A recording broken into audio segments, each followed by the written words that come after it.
I'm curious if you have experimented with any generative AI creation tools. I will say that there is nuance to this conversation, and I know the internet hates nuance. GarageBand has AI drummers. I saw something that uses AI where you can go into your microphone and go like, and it'll turn it into MIDI trumpet for you. You can select whatever instrument it is, and it just takes the notes and does it. There's degrees to this. It's not just like no AI or AI. It's very gray. It's very gray. And so I don't touch this stuff personally when it comes to my art.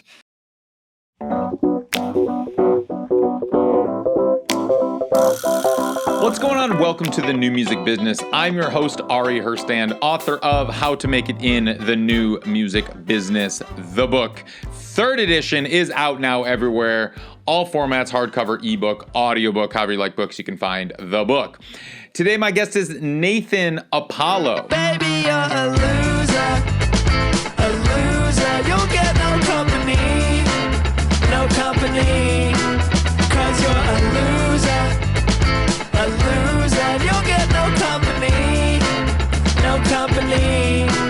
Not from me. The song you're hearing is Loser off of his new album just released, Tales from Casalor, Wildflowers. He's doing this fantasy kind of conceptual project. This album is really fascinating. It's kind of part audiobook, part album, rap album. There's some comedy, there's storytelling.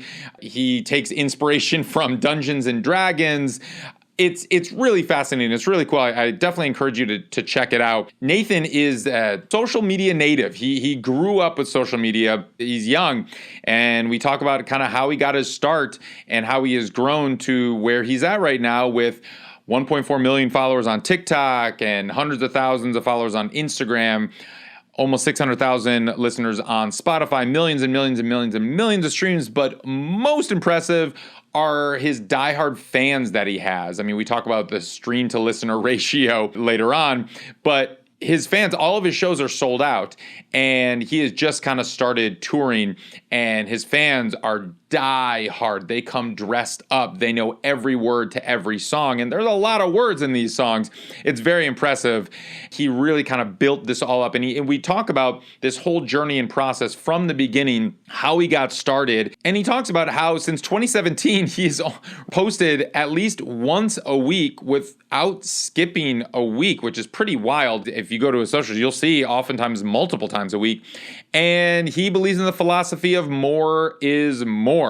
And it is in part how he has built up such a large following, but his take on it as an approach is really fascinating. And honestly, this is one of my favorite conversations that I have had with anyone on this show because of just how he approaches his career. He's fully independent. He is self-released. He used DistroKid for many years. Now he uses Vidya. Full ownership over everything. Just uses distribution. He has no label, no record label. I want to be super clear about that. He has built all of this up on his own with friends, and now he's got some managers, but it's really, he has built this up, and he discusses how he has approached this. And I think we can all learn a lot from him of just how to not take yourself too seriously, not be super precious about everything you put out, especially artists that come from a different generation, come from a different philosophy of needing to perfect everything before it touches the public. He goes the complete opposite direction. Of course, it wouldn't be a podcast in 2025 without discussing AI. He has also a very fascinating approach to AI and his take on all of it. It's actually very hopeful in kind of the direction of that AI is going and how humans should interact and can interact and will interact with AI and the limitations of all of that and the inspiration of all of that. I want to be clear, as you'll hear in the episode, he doesn't use AI, really, generative AI or anything like that. We all use AI in some form, and yes, all DAWs and tools and all of that, but I'll let him tell it better when we get into it. You can find Naethan Apollo everywhere. Check out his new album, catch him on tour. He is touring the US this fall.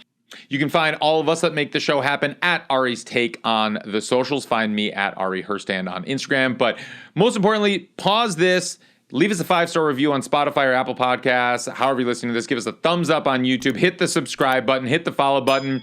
And visit aristake.com. Get on the email list. That is where you can find the best information. We will send you new episodes and new information about the new music business. aristake.com. Get on that email list. All right, let's kick into the show. Naethan, Apollo, welcome to the show. Whoa! Happy to be here. Yeah. I'm so glad and honored that you came fully. You came ready visually and colorfully and conceptually and thematically. You have arrived. You are here. We are here together. This is beautiful and brilliant. It's fantastic. I'm here in every way you can possibly be here. That's what we like to hear. So I know it's coming out in a couple days, but by the time this is airing and this is out, so people listening to this right now, I should give you a massive congratulations on Tales from Casalor, Wildflowers. Congratulations. Thank you. I got a chance. I got an advanced copy to listen to it. Excellent work. And I love that you maintained. It's this storyline that has continued. I know that we had a previous iteration, and now I was getting lost in the scenes, and then it came time to talk to you, and I was just consumed by the interwoven stories, and there's some great lines in this, and both in scenes and in the music, of course. But my favorite, which I'm just going to throw out right now, try not to conflate stupidity with courage. Both require that caution be thrown to the wind. And Yes. I think that is just a beautiful setup to what we are doing here and what you are doing, Naethan, Apollo. So all of that with context, talk to me about all of this. Casalor, Naethan, Apollo, just give me what is going on here for people that aren't super familiar. What you're doing is unlike anything that I've ever seen before. It's part musical, it's part hip hop, it's part fantasy. It's a big part fantasy. You have this lore that you've created. I don't know where it comes from, so I'm curious to just hear where all of this comes from. So give me some context and backstory here. This is wild, and I love it. For sure. Man. Well, isn't that the question? How did we end up here? Yeah. Well, so as you said, Tales from Casalor is like a really weird project. Yeah. The catalyst of its creation was I was watching, it might have just been a clip on the internet somewhere, or maybe it was a full-on documentary, but I think it was about David Bowie. Mm-hmm. And in this clip, they said what made David Bowie so like electric was that he took his love for music and combined it with his love for theater, and that's what made it Ziggy Stardust. so like fantastic as an artist. Yeah. And I went, what's two things that I love that I could combine? And for me, that was making music, and the other thing for me was Dungeons and Dragons. But not really Dungeons and Dragons. It's more storytelling. Fantasy storytelling. Or any kind of storytelling. I love telling stories, and D&D is just collaborative storytelling. And so I was like, okay, well, what if I made a storytelling album? But not, and this has some precedent, right? Concept albums have existed for a long time.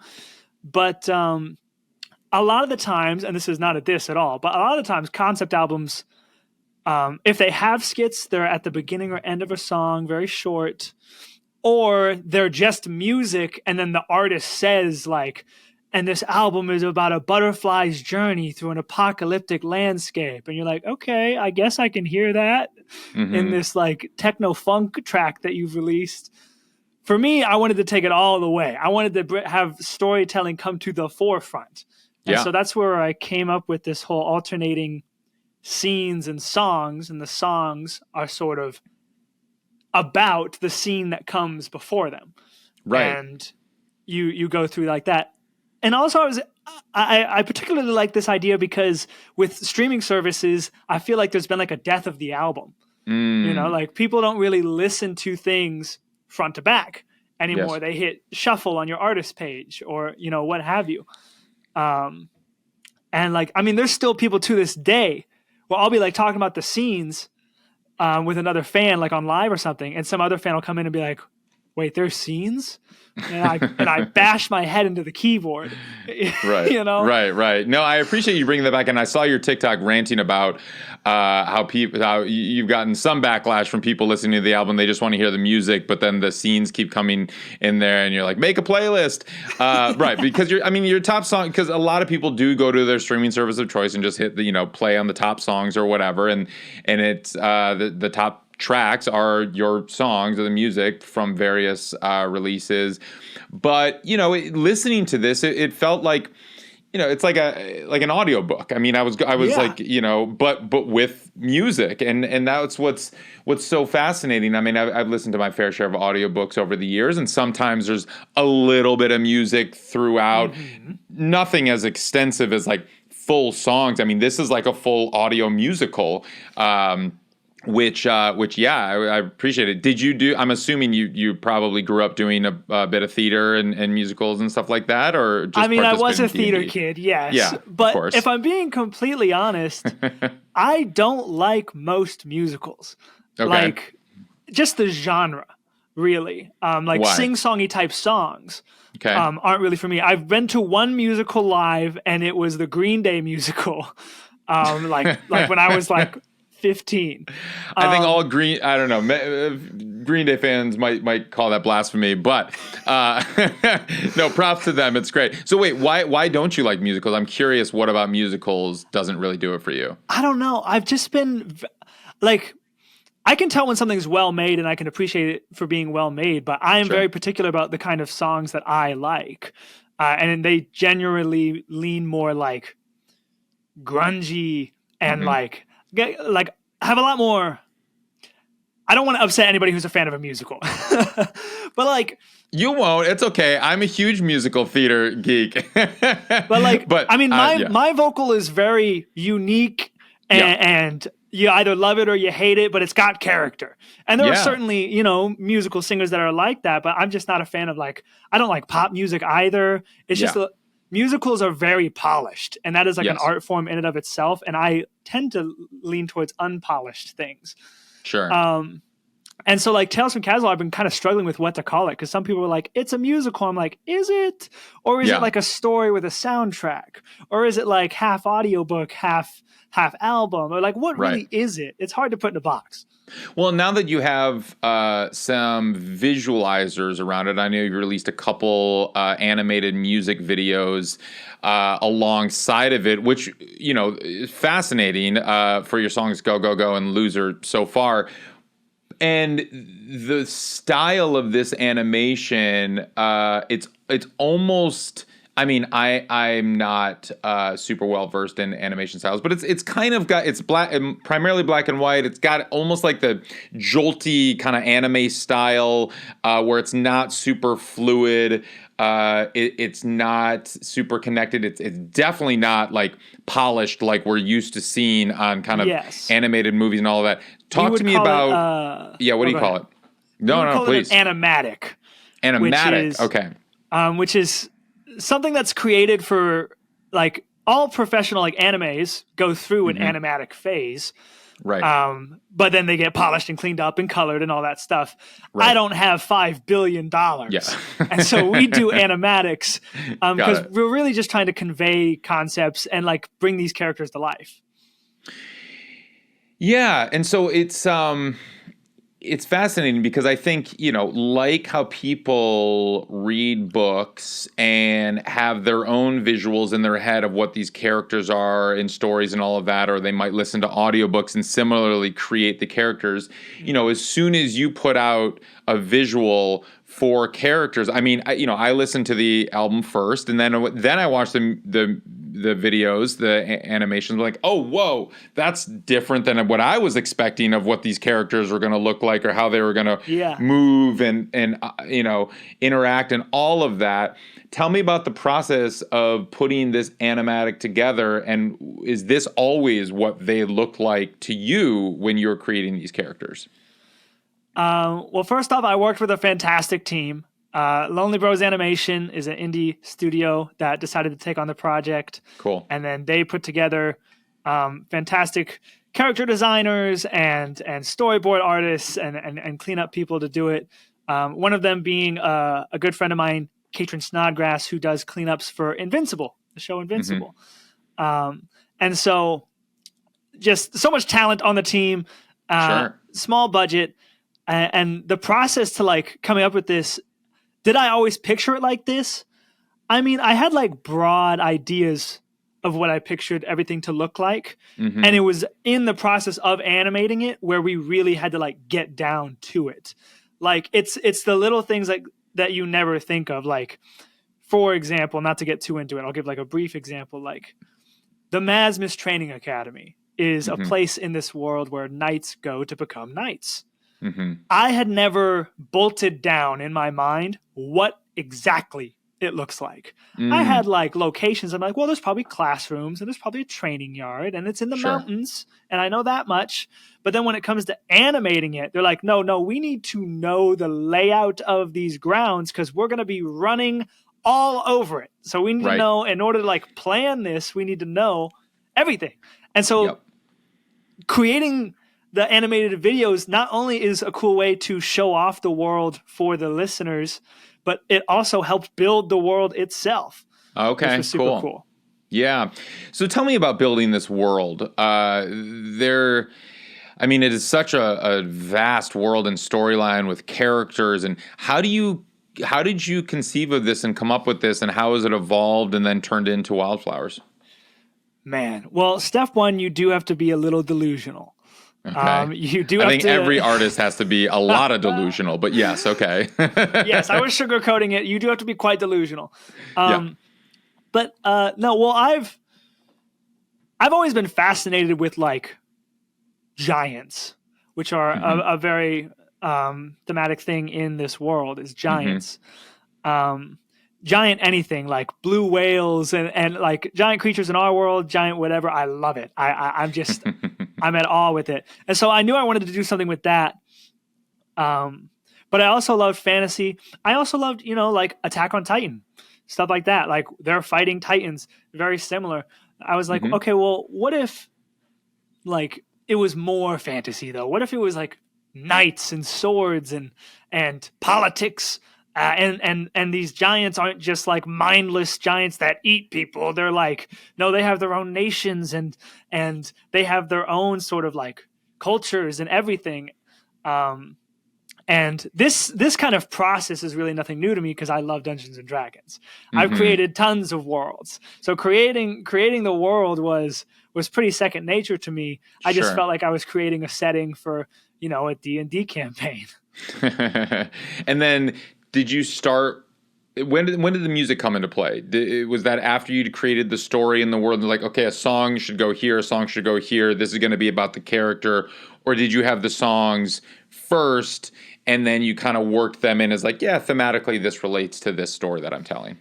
Yeah, it's a weird process. So at the very start of all this, the world came first, but I very much like. I've heard like the closest thing to Tales from Casalor, I would say, is Epic the Musical. It's an extremely popular storytelling album that just finished. And I know a lot of the people that were a part of that project, and I talked to them about it because I'm just fascinated by it. And they say like, yeah, Jorge, the guy who made it, he had like all these songs written back in like 2017. It just took him 4 years to like polish it up. Sure. Bro's a mastermind, not me. I am placing the tracks of the train as we are speeding along the railway. Sure. And so like when I first made Casalor, I just had like the basics. Like, okay, 3 nations, Casalor. I didn't even give the other nations names. This nation and this nation. I gave them rulers. That's all they needed. And then a war. And then a cause for the war. And then like a system through which you could fight against that. And that's all I had. And then I got into the songs. But then like you get into like, okay, for something more, because Wildflowers was narratively a big step up from the first one. Like how does the story come out? it sounds super cheesy and corny, but like I just start writing songs. I start writing songs. I start writing choruses, really. Choruses in like a first verse until I get like a collection of songs. And with each individual songs, the songs kind of like, I find out what they're about as I'm writing them. I never go into a song like, all right, this album's about grief, so we need to write songs about grief and da-da. I don't do that. I just start writing songs and I figure out what they're going to be about as I'm writing them. And then I have like a collection of songs. And from there, I'm like, okay, I have this collection of songs. Already now I'm starting to think, what's the story here?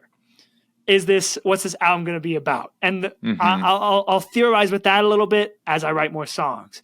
And once I get another banger, I'm like, okay, no, wait, this could fit if we make it like, I'll narrow it down to like 3 things it could be about. But then I write another song that's an absolute banger. And I cross off 2 of these. It's got to be about this one. And the album kind of forms itself as the songs. And so the harder songs to write are like the last one or the last 2, because I don't really have any wiggle room left anymore. It begins very fluid and it ends very rigid. And so it gets harder to finish the closer you get to the finish. Yeah. And that's kind of the process. What's the timeline? How long did it take for Wildflowers to come together, start to finish? Oh, gosh. I mean, there was some gaps in this, but like for Go, Go, Go, for example, I wrote that song 2 years ago. Okay. I wrote that song immediately after. I might have written that song before Tales from Casalor came out, but didn't finish it in time for Casalor and just released the first one as it was. But like I wrote that right around the time the first one came out. And then, I went on a couple tours. I released a bunch of singles. And, I would write songs. And if one was like really, really good, I'd be like, okay, I'm not releasing this as a single. I'm going to hold on to this.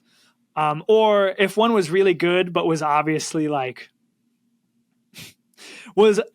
couldn't be like a Casalor song, like Death of a Profiteer is a song of mine that is very much about our world. Yeah, right. I couldn't really place that. So I would release songs like that. But any other song that was like really good, I would just hold on to. And that process did take 2 years. Yeah. It did take, and maybe if I went on a few less tours, I could have got it done faster. But it did take a while. How do you go about making the music? I mean, we talked about the storylines and all of that, but actually, are you producing this? Do you work with collaborators and producers? Lord, I wish I could produce like this. No. So I've said this from the beginning, but I don't produce any of my stuff. I am at a stage now where I am like collaborating with producers. But most of my music out right now, I purchased beats off BeatStars. Wow.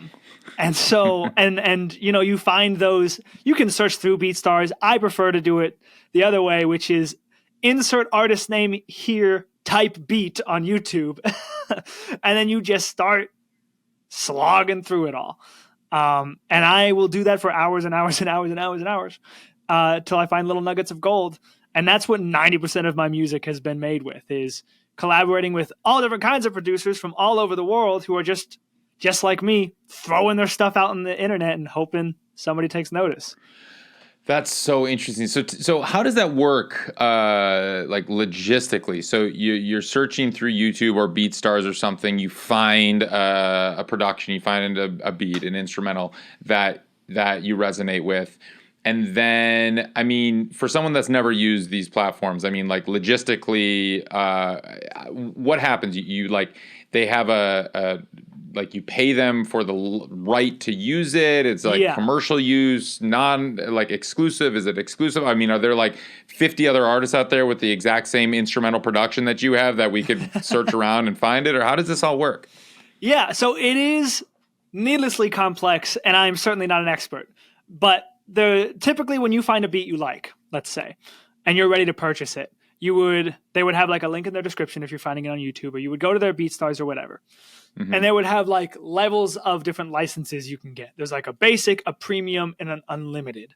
Basic and premium comes with like a bunch of restrictions, like this is only good for this amount of streams or what have you, or you can buy this here, but it's not good for radio play. And so I always bought unlimited because I always believed that whatever song I release next is going to get 5 billion streams. And so I always bought unlimited leases. You can also buy exclusives. And that brings you into like a bartering process with the producer through BeatStars, where like the starting bid, I think, is a minimum of something that the producer sets. I think the lowest I've ever seen a minimum be is 1,000, which is pretty cheap for an exclusive, I'll say, but not cheap when you're a kid in a basement in Iowa working at Buffalo Wild Wings. Sure, yeah, but compared to what it costs to work with a producer creating music from scratch or collaborating with it, I mean, that's cheaper than any producer I know of. So yeah. And then from there, so like I normally buy unlimited licenses. I don't buy exclusives very often. I am fortunate enough to be in a position where if I'm buying an unlimited license, yes, that means that other people can buy that license, but my song will probably be the biggest one with it, which is a blessing. There has only been a couple times where another artist has beat me to the punch on an instrumental.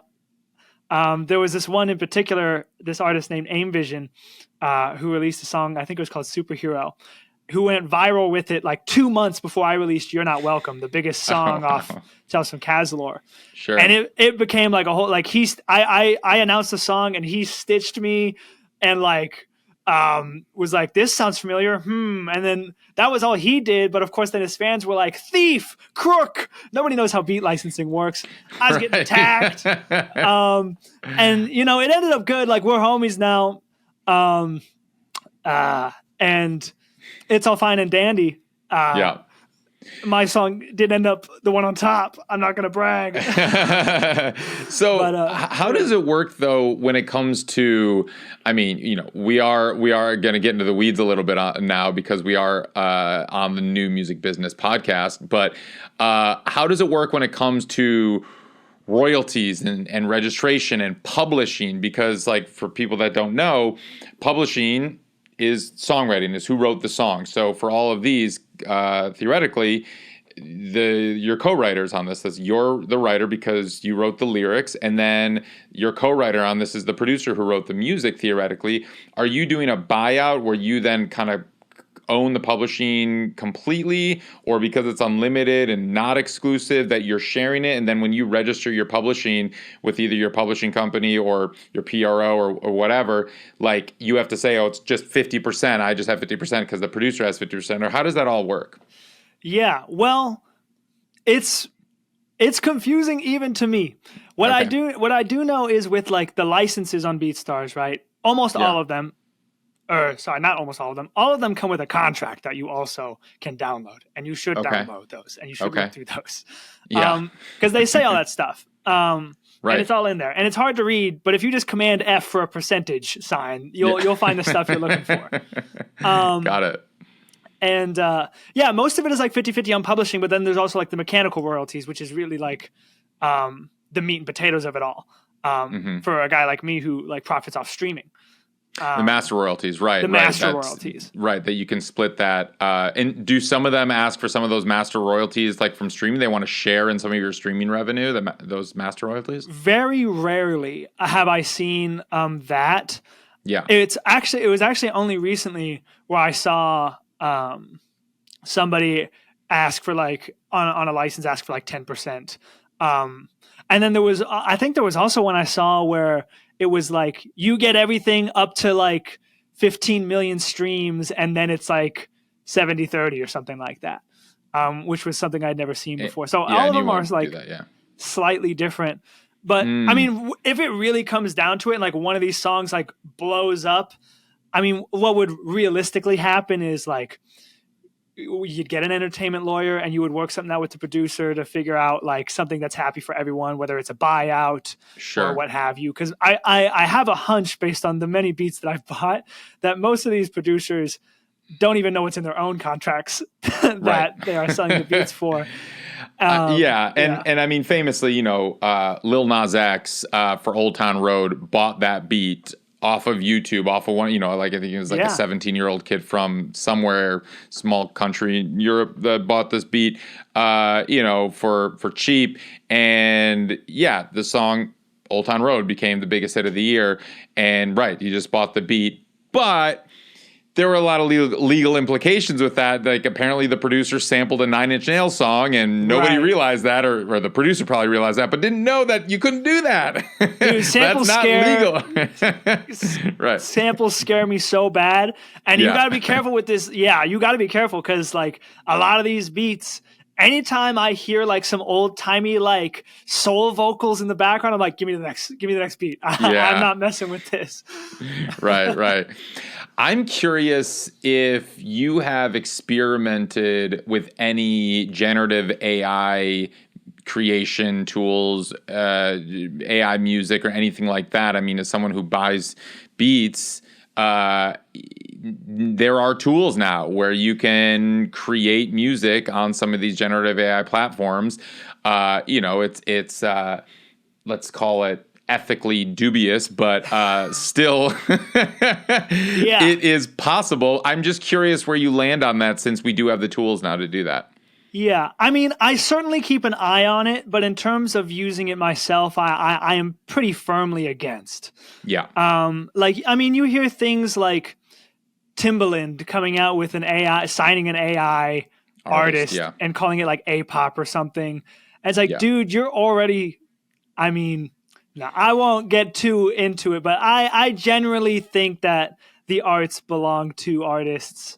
To humans. And I feel like AI sort of like takes that away a little bit. Yeah. Not to say, I will say that, because there is nuance to this conversation, and I know the internet hates nuance.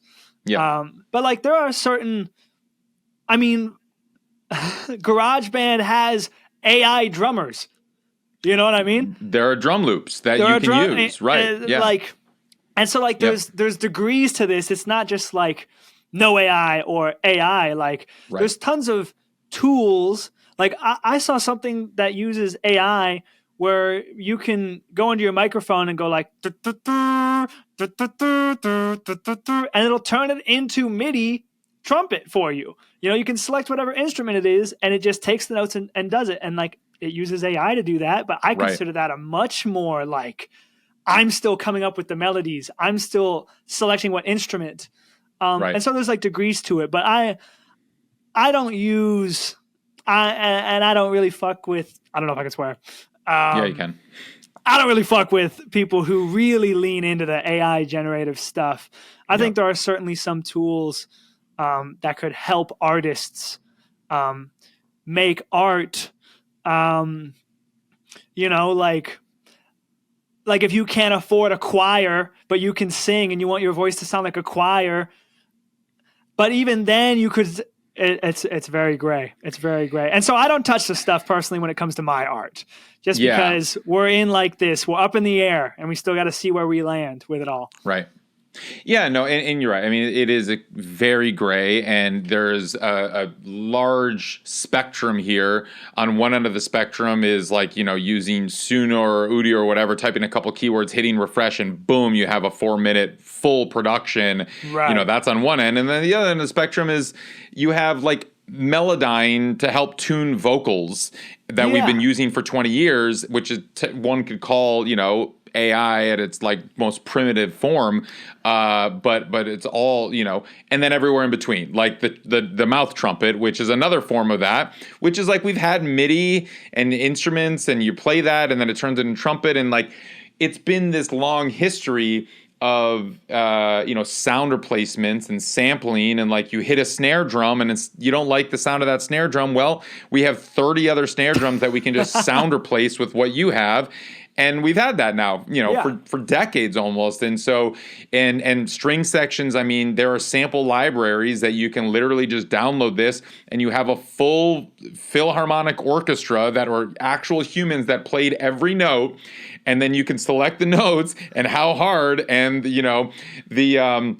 and just like how they're playing it. And, that like, there were humans behind it, but then you're not hiring the humans. So it's a spectrum, and I think it's important to have these kinds of conversations and like where everyone's going to draw the line at a different place. Clearly, Timbaland has no problem with no lines. I mean, he's just like the line is capitalism. I guess is the line is like, how can I make money? Right. It's like, you know, I haven't talked to him about this, but we just actually had Jess Furman on the show, and we had this full conversation because she was creating an AI artist, and I don't understand that. Yeah. I don't know why when we have human artists, I think that maybe arts should be reserved for humankind.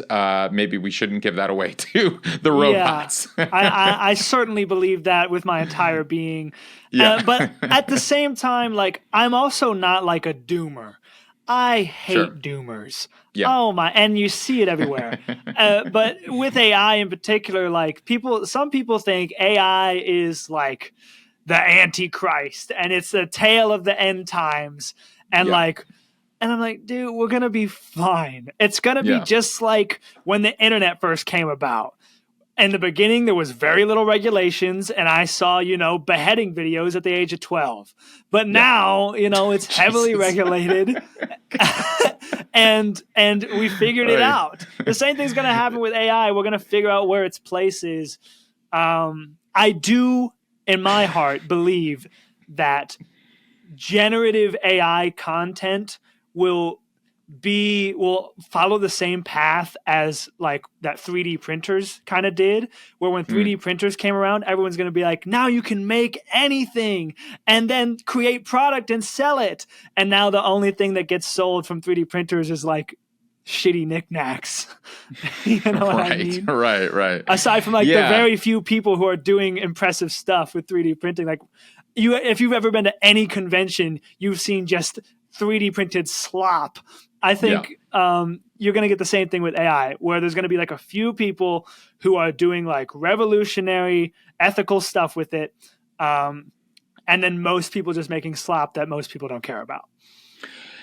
Yeah. I mean, right. I hope so. Right. That's what I believe. That's what I believe. No. Hey, I want to be on board with that. Right. I think we've seen, we've seen Terminator and Black Mirror and whatnot. And so like, that's the other end is just like, well, we're going to go one or two ways. And I hope humanity prevails. Anyway, not to go down that road too deep, but no, I appreciate your optimism and, specifically in music. Well, all right, let's take it back just in your story to pivot a little bit. Sorry, you got me going.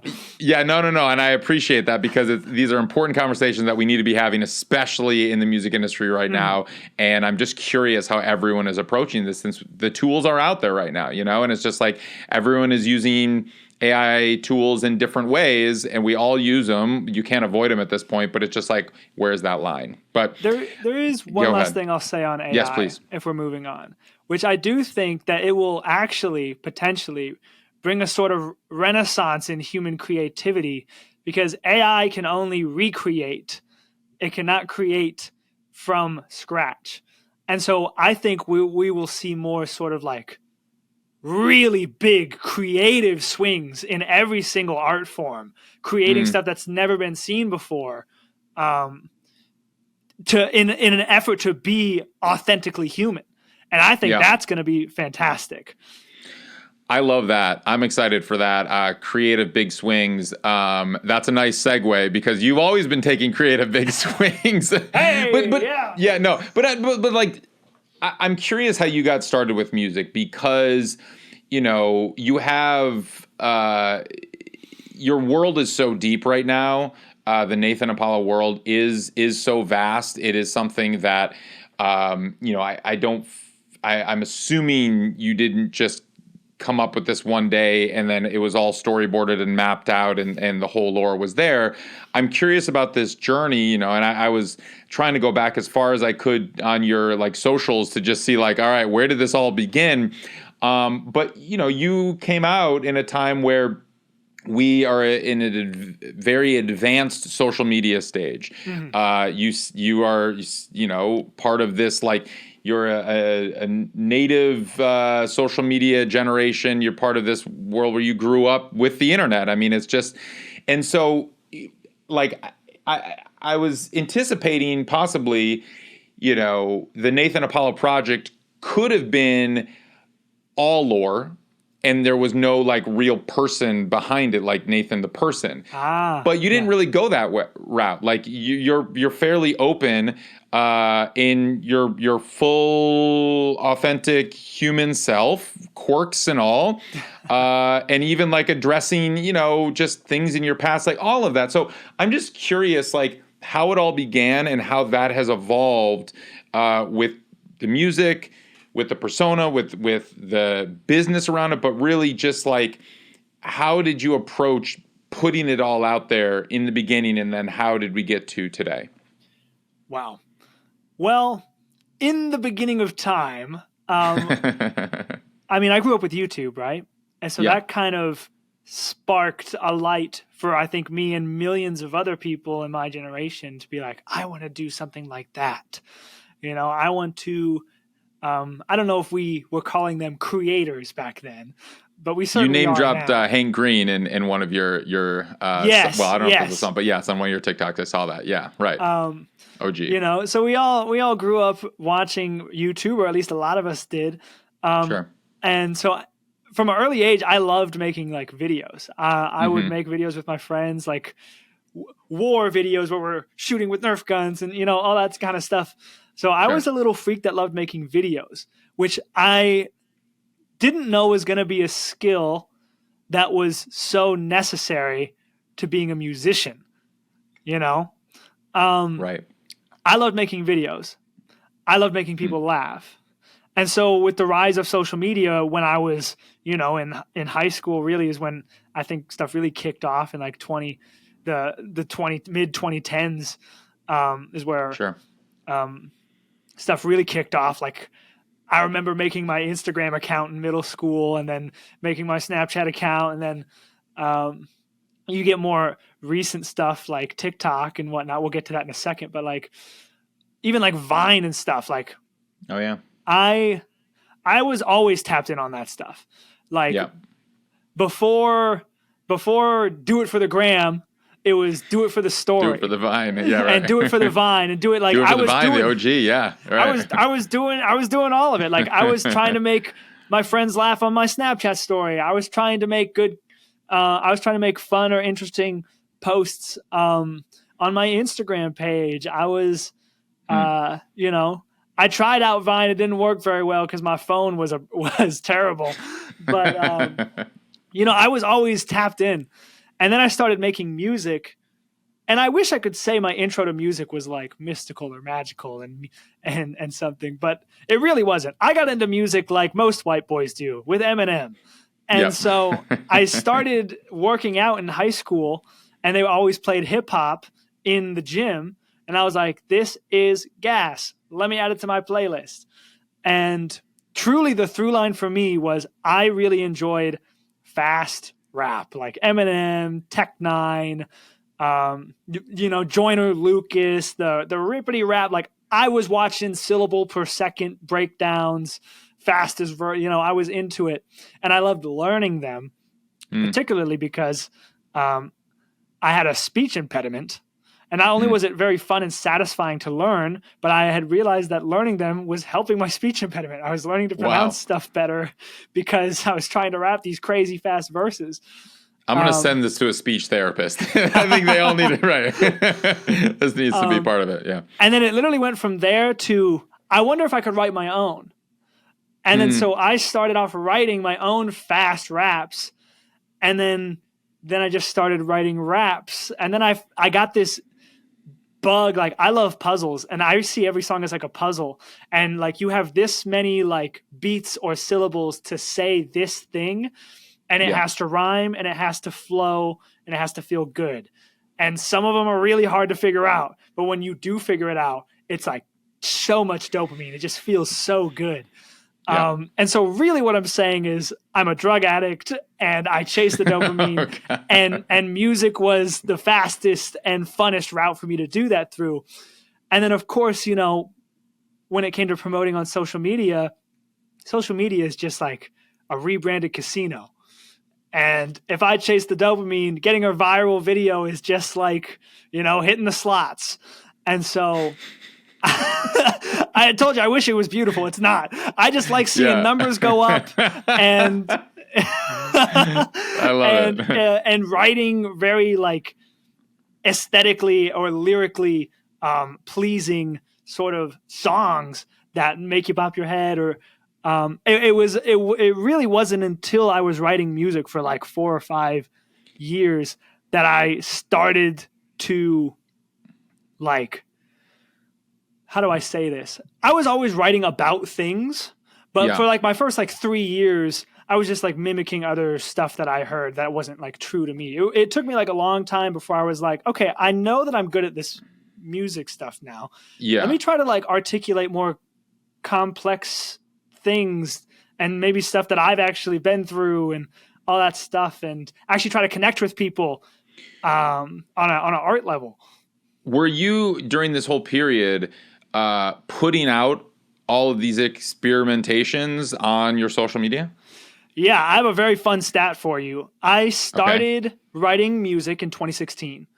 And I started posting about music in 2017. And since I started posting about music, I have not gone longer than a week without posting some kind of skit or bit or promo or talking video. I've not gone a week without posting since 2017. And it's all about the music. And yeah.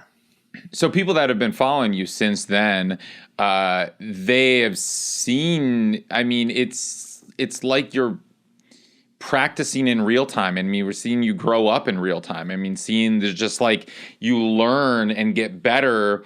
And I think, you know, traditional artists, I'd say pre-social media, it was kind of, you do all that privately, locked away. You don't show the public the incubation stage. You kind of, you know, and then you come out of the gates and you're this like fully finished product. Historically, labels would help kind of, you know, create all that. But now it's like you, because growing up online, on the internet and experimenting, like what made you like, I guess I'm just curious because a lot of artists have these insecurities that they don't want to put something out publicly that isn't like fully representative of who they are or who they will be or who they can be, and they're the best of the best of the best, because God forbid that's the one video that someone who's checking them out might land on or something like that. But just like tell me about that process and just like what was the thinking behind that? And I guess you have so much volume posting, you know, so frequently that I guess you don't get caught up too much. But I'm just curious your mindset behind all of that. Yeah, well, I will say I have, unfortunately, now that I'm kind of where I'm at, become more of a, I would like to present things that are the best of the best. But I still, to this day, like, will write something just for a TikTok, just because, you know, I think this would be a fun thing to write about. And that's what it's always been for me. I have always, what's that quote? The man who loves, what is it? It's like the man who loves running will always go farther than the man who loves winning races. You know, I love making music. Yeah. I like writing little songs. I like coming up with a little concept and going, oh, that's interesting. Let me write about that. I might as well put it out there. You know what I mean? And unfortunately, I have less time for fun little stuff like that because I'm so busy. That's the only reason it's really slowed down. But in the beginning, when I had, you know, no recognition for anything, I was like, of course I'm going to post every single thing I write. I worked hard on this. I'm proud of it. I love it. It's so fun. The shampoo that you used all last year, it got recalled for cancer or something. Yeah, that's a recent one where I was like, I just want to write about this because this is crazy. Right. But like, So, I mean, I can understand now that you've established a brand and you've built up a fan base, and there are people that are buying your work and buying tickets to your concerts and all of that. But like early on, I mean, were you chasing, you kind of alluded to it, but like, were you chasing virality from the beginning? And I guess as you were posting on whatever platform it was at the time, whether it was Snapchat or Instagram and eventually TikTok, like, were you just inherently seeing, oh, this type of video is getting more views and comments and interactions and shares and whatever, let me do more of that? And did the response and engagement kind of guide you into where you eventually kind of landed and it still helped guide you? Yeah, I would say I was definitely trying to, go viral. I certainly wasn't as, I know a lot more now than I did then, as I guess the best way to put it. Like back then, I would hope. That's back growth. Then, I would say that, like, yes, I was looking at metrics and I would be able to see like, oh, this video did better or this video did worse. But I would never go, I don't feel like I would be like, okay, these videos clearly do better, I'm going to stick to these. I was constantly doing different stuff, different styles of videos. It could be anything. I was doing skits or I was doing bits, but mostly I was performing a song. I was setting up my camera and performing a song that I had written. And if one song did better than the other, to me, that was just like, oh, okay, that song people liked more. I hope they like the next one, And it was Would much that more guide simple. you into what you wanted to release then? Would you release that song or? Yeah. I think even back then, that's how I did things. Even up until like more recently, like in the last like year or two, I very rarely do I post a song that I worked hard on that I'm not going to release. Unless it's like a fun one, like the Cancer Hank Green song that you mentioned or whatever, like something I know I'm writing just for TikTok. Like, I used to use TikTok as like a testing ground where I would do the same thing I did in my old Instagram days, which is write something, post it. If it pops off, finish it, release it. But now I've kind of turned away from that because what I've seen time and time again is somebody posts something, it goes viral, it takes 3 months for the song to come out, and then they can't go viral again. Nowadays, Right. I much more prefer to talk about a song if I know I want to release it when it's about to come out or if it's already out. And I think that's partially because I found like my ear. I found my style. Like back then, I didn't know what the fuck I was doing. Like I was rapping about anything. I was lying, bold-faced, trying to be like Eminem in the beginning. Like, but then I was experimenting with other stuff. Like I had no idea what was working. I was just trying to figure out what worked. And so to that regard, like throw it all. And even in early TikTok, like I went through like 2 name changes from the beginning of my social media career to now. And so like there, it's like evolutions of a Pokemon. I'm figuring out who I even am as an artist. And now where I am now, I feel like I know who I am as an artist. And so it's easier for me to go, oh yeah, this one's coming out. Like this one is a Naethan Apollo song versus like, oh, this is going to be like a cool little TikTok. And my gauge for that is a lot better now than it used to be. So I feel more comfortable waiting to post about a song once it's out. You know what I mean? Yeah, no, that makes a lot of sense. And do you have a label or do you self-release? So I do not have a label. I used DistroKid for the longest time. A lot of my songs are released through DistroKid. I do have a distributor, which is different from a label. It's basically just does the same thing DistroKid does, but they have like a person they can contact at Spotify if something goes wrong, as opposed to if with DistroKid, if something goes wrong, you try to contact support and you are probably going to end up high and dry. Who's your distributor now? Right now it is Vidya. Vidya. Okay. I know Vidya well. Right. And that's you get a project manager, you get a rep there, a human being that you can talk to. A human being that you can bully if things go bad. Right. So yeah, that's so fascinating. So I mean, you mentioned before how other artists, they go viral and then it takes 3 months for the song to come out. I mean, I guess, there are a lot more implications when the team gets bigger and you have a label and there's infrastructure and there's a marketing manager at the label and there's A&R and there's the creative department and there's, the video department and all of that. It has to go up and down the chain. It has to get approved, and then the financials and all of that. When it's just you and you just click upload and boom, it's up 4 hours later, to all the DSPs. It's like, okay, there are very different implications there. I'm assuming with your numbers that you've been approached by labels. Correct me if I'm wrong, but tell me about just the why you've chosen to stay totally independent and just kind of shifted distributors with this. Yeah, I will say less than you would think.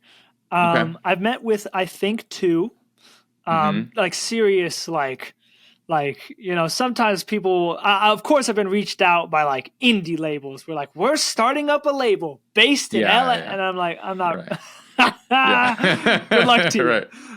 Right. But, no, I think I've met with 2, and I won't name them, but it's at my level right now, I truly just don't think I need it. I have a lot of what a label will do for you is set you up with socials. Because a lot of artists, and this is the downside to, the social media era of music. You have to be able to do it all. And so if you're a total shut-in who's the best guitar player you ever heard, and you release these 10-minute rock operas that are fantastic, but you still have a BlackBerry, you're never going to get anywhere. Right. And so labels are good for people who are bad at that stuff. Yeah. I'm not bad at that stuff. Right. As a matter of fact, when I've been on a few different I've jumped through management. I went from management teams to a manager and all this stuff. I've been in positions where I have someone who does marketing trying to tell me what to post. Right. And I said, please take a seat. You're pitching a trend that died 2 weeks ago. You got to stay up to date. Right. I live on my phone. Okay. Yeah. It's the Ron Swanson. I know more than you. Right. And that's what they'll do. Yes. The one thing that I will say is they can do all the vanity stuff. They can get your face on a billboard in Times Square. They can get your face on a playlist on Spotify. And they can get you all these things that I've never had. But survivor's bias, I feel like I'm fine without that right now. I feel like I've grown and maybe if I had that, if you played into the Spotify system and the structure of it all with the labels and everything, that you would do better. But I mean, better is subjective. I don't know what you would consider better, because I think you're doing great. And the fact that you're not having to share ownership or royalties really with a label or control. I mean, you have full control. I don't know how many labels would get what you're doing conceptually from the get-go. Until, you prove it, which you have. But even so, clearly the fans get it. Yes. I was watching your tour vlog, and, fans are coming to your shows dressed up, in character. That is wild. It's incredible. That is true fandom. And it's if, you've built this whole infrastructure, you're on your own, that's just kind of you and the fans, and it's just and your friends, I guess, that you have on the road with you, and that works fine for now. And it's just what the goals are. But I mean, talk to me about the fans, talk to me about your community that you've established and you've built, and have your first few tours, because I know you've now started to tour and doing your first headline tours. Yes. And you're playing clubs that are sold out, I mean, with hundreds of people a night, which is pretty wild, for all of this completely independently. Yeah. I mean, I've always believed that like more is more. I death to nonchalance. You know what I mean? Like, Yeah. I care so much about everything that I am creating and releasing, especially now that there's like a story and characters attached to all this. Like, I care so much, and I care so much about my fans. Like, it truly is like a cult fan base. Like my streams per listener ratio is bonkers. It's absolutely like most people at I know these metrics are kind of like arbitrary, but like monthly listener level, right? Like I'm at about 600K monthly listeners right now. Most people at my level can't always go like full-time music, right? Especially heaven forbid if they have to split royalties with a bunch of people. Right. I've been able to be full-time music since 300K monthly listeners because my fans just support so much and listen over and over and over and over again. And they buy the merch and they come to the shows. And I sometimes I sit back and I ask myself, like, man, what did I do to like cultivate this? I mean, I always try to be completely transparent and 100% my honest self. Sure. And that works for me. It might not work for everyone if your honest self is a piece of garbage, but that works for me. Yeah. And I do that through my content, but I also I think it's also just like, there's this term death by 1,000 cuts. You know what I mean? I think it's like, it's a culmination of every DM I've ever responded to, every comment I've ever replied to. I'm on my phone. You don't want to see my screen time, dude. Like I am constantly checking my DMs to reply to fans who are replying to my stories.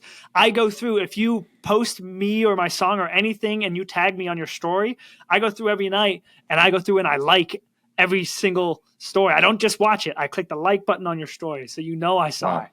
Yep. I'm replying to the DMs. I'm replying to comments. I can't do everything anymore, unfortunately, but it's still like a large part of my job. And so, and then like sometimes I'll go back, I'll get a DM from somebody and I'll like scroll up and I'll be like, man, we've had a back and forth going for like 3 years. Wow. It's no wonder that they're such a diehard fan. Like, I've been, even if it's just like they say something, I say something back, and 3 months later it happens again. Like, I think it's that little stuff that really brings it all together. I've joked before that if I could Truman Show myself and have just a 24-hour, like, you can watch me live my entire life, I would give that to my fans. Because, more is more. And I think that's how we got this far. That is that level of transparency and openness and also reciprocity is rewarded in this day and age. I'm curious how you're able to do that emotionally, mentally. I mean, there's a mental health component to all of this where I don't know how you haven't burnt out by that, because I can't imagine every DM that you're getting is extremely positive or extremely sane, to be honest. I can imagine there's some scary shit that comes up in your DMs. How do you deal with all of that? Well, it was certainly a learning experience. There have been moments, because and that's also another thing. Like, you worry about like facilitating these sort of what do you call them? when you think you're friends, but you're actually just a fan and a creator. I mean, it's I guess it's a relationship of some kind, but it's an acquaintance. It's yeah. It has a particular name that's slipping my mind, but it's a dangerous thing where like sometimes you do need to set boundaries and remind people like, hey, I do not know you. You know me, but I don't know you. And there have been a couple times where I've had to be like, not to get too dark, but like there was a period of time where people were coming to me with their mental health problems, like severe mental health problems. And there was a very short period of time back when there was, a small amount of DMs that I could actually like give genuine advice every time someone reached out with stuff like that.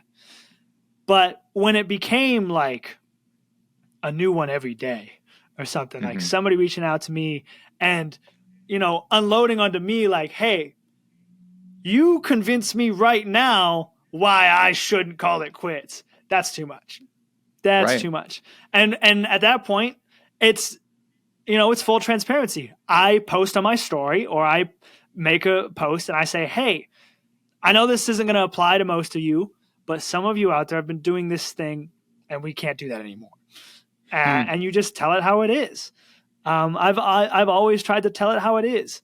And I also, on a lighter note, engage in light bullying against my fan base. Like anytime, like I view myself as like a older brother to my fan base. Where I'm leading you in the right direction, but if you do something a little cringe or a little like something you probably shouldn't do, I'm going to point a finger and laugh. And I'm going to encourage people to be like, look at this idiot. He's not doing what he should. Like if you try to, like one that got nipped in the butt pretty fast is people trying to thirst over me in the comments. Anytime that happens now, the fans know, like, he's getting married this year, right? Like it cultivates a thing where like, it's always playful. I'm never like, get him. Well, I mean, I see in some instances that makes sense. They're thirsting over you, whatever. But if somebody is threatening to kill themselves, I would never do it. Let me be clear. I would never do it for that stuff. That was quite a fast transition there. But there's like much more lighthearted, slight things, like even just like trashing other artists in my comment section. Like, hey, don't do that. Yeah. I know I made a... So you call that out and you nip that. But like when it comes to that serious stuff in the DMs, I mean, I'm curious, like, so you call it out publicly, which I think is a great approach. And I think that is something that very few artists do. They think about how they're going to respond in the DM privately, and then they suffer through that for the rest of the day of just like, did I do that right? And now they have that burden on them that like, I am now solely responsible for keeping one of my fans alive. Yeah. Which is just like, that's totally inappropriate and way over the line for a fan to do to an artist, but they don't know any better. And at the same time, it has been reinforced that behavior is, at least some form of that behavior is acceptable, in the sense that you might respond to a DM. Right. And maybe it's innocent initially, and then it goes deeper, and then it gets darker. And then, like you said, you've been corresponding with that person for 3 years. They get to know you. They watch your videos every day. And now you're the person they're turning to when they are suffering a mental health crisis. Like, how do you deal with that? And like even just with yourself, it's a lot for somebody to take on, and someone that is so online like you are, and that is so open with your DMs. I'm just curious how you're able to deal with that. Yeah. Well, I want to articulate again, don't bully people going through mental health crises. That is not what I'm glad you clarified that, but was trying to say earlier. Yes, but yes, when it comes to that sort of stuff, I mean, honestly, this is going to sound maybe cold, but what helped me a lot is turning off read receipts. So now fans will never know if I read their message or not. Yeah. And so if I open something, because like sometimes all you see in like the preview of a message is hello, and then you open it and it's like, hello, I want to die. And you're like, great. Yeah. But because I've already publicly set that boundary, if I tap into that and get nuked by this sort of emotional bomb, Yeah. red receipts are off.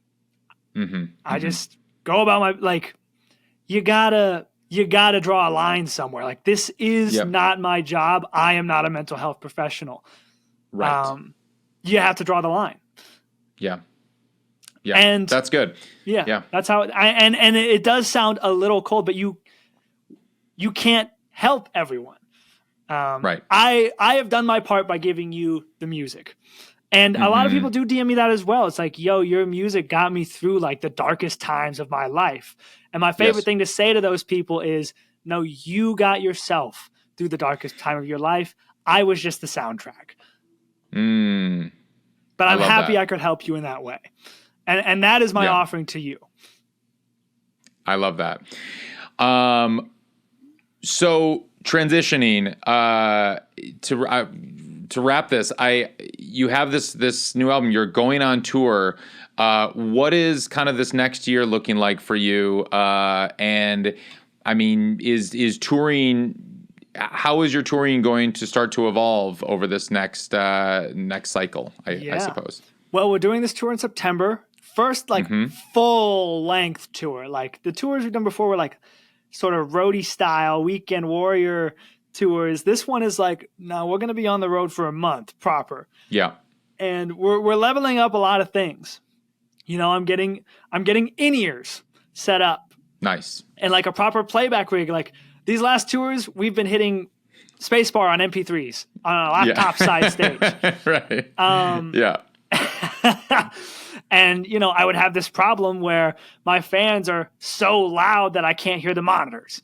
And so, you know, we're leveling up not only the gear, but also like the show itself. Like, nice. I don't want to reveal too much because this will probably come out before the tour, but we're playing around with bringing this sort of narrative aspect to the shows while also keeping my shows incredibly personal. Like my last shows, similar to my content, in between every single song, I tell a story or I tell a joke or I do a bit, or I interact with the fans in between every single song. I never just do runs of songs. That makes for quite a long show, but you know, interacting with the fans is what I love. It's what I love doing. I love fostering that community.